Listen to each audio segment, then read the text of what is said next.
Namaste, brothers and sisters of yoga family. Did you know that Tantra school of philosophy influenced yoga, which we today call as Hatha Yoga? Do you know the actual meaning of the word Tantra? Do you know who initiated Hatha school of tradition? The answers are hidden in the video. Keep watching.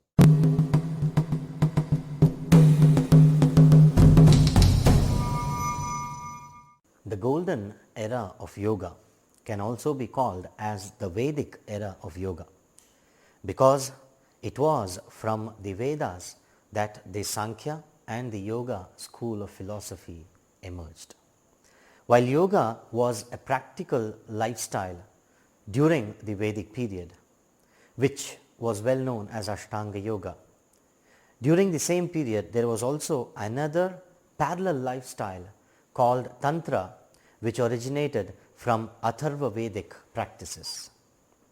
Before I explain the medieval history of yoga, I should talk a little about Tantra school of philosophy, because Tantra has a lot to do with yoga in the medieval period. So, what is Tantra? The moment we hear this word, we start thinking too much. But the very simple answer for the question is that Tantra is nothing but a simple Sanskrit word. Then comes, what does this simple Sanskrit word mean? So when we approach this Sanskrit word, we can understand the meaning of this word in three different ways. One, the literal meaning of the Sanskrit word, which is nothing but understood through different synonyms of the word. And then comes the etymological meaning of this word. This is where the grammatical aspects play a major role in understanding a particular Sanskrit word. And then comes the contextual meaning. In what context the particular word is being used. Accordingly, also the meaning is understood. So, the Sanskrit word Tantra literally means a methodology or a particular practice that can help you sublimate yourself.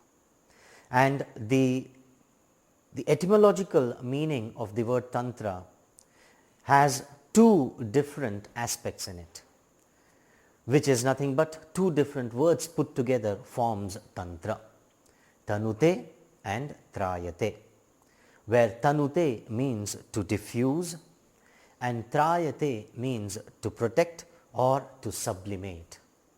So, the etymological meaning of the word Tantra means a particular practice in the context of yoga that can help you diffuse and sublimate your consciousness, by which you can experience a supracognitive state of existence.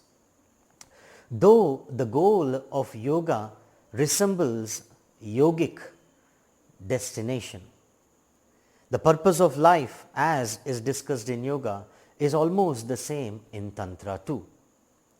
Tantra has been a wonderful practice with three different aspects involved in it. You can indeed call your yogic practice as Tantra Yoga if you have these three aspects involved in your practice, where the first aspect is nothing but mantra. So, mantra is nothing but a particular sound articulated at a particular frequency that can diffuse a particular energy in and around you. And then comes yantra. Yantras are the different symbols prescribed in the Tantra, which are used to channelize or to ground the energy that you have diffused by chanting different mantras. And the third aspect of Tantra is nothing but Tantra itself, the wisdom of how to use the mantras and the yantras, when to use it, where to use it. These are all the concepts dealt in the Tantra. So, if you have these three aspects in your practice, then it can be called as Tantra Yoga. Certain aspects of Tantra, like cleansing the physical body, energizing your vital, mental and intellectual aspects of human existence, also the famous theory of chakras and nadis, were very much helping in enhancing the practice of yoga. This experiment and experience of life by adopting both yogic and the tantric aspects were helping the yogis to manifest many different mystic powers, which are very particularly mentioned in the third chapter of Patanjali's Yoga Sutra as different siddhis. So, the certain aspects of Tantra brought into practice with the Ashtanga Yoga gave birth to a new section of yoga or a new school of yoga philosophy called Hatha Yoga. Somewhere around the 10th century, a yogi named Swatmarama took an initiative to compile the Hatha tradition of yoga practice and named this compilation as Hatha Yoga Pradipika.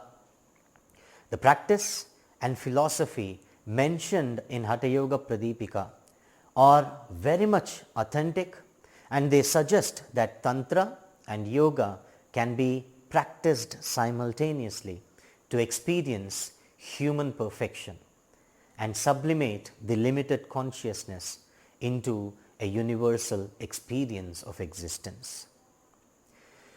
Due to the emergence of Hatha Yoga, the Ashtanga Yoga became popular as Raja Yoga, and on the other side, Hatha Yoga was equally inspiring many to take up the path of yoga.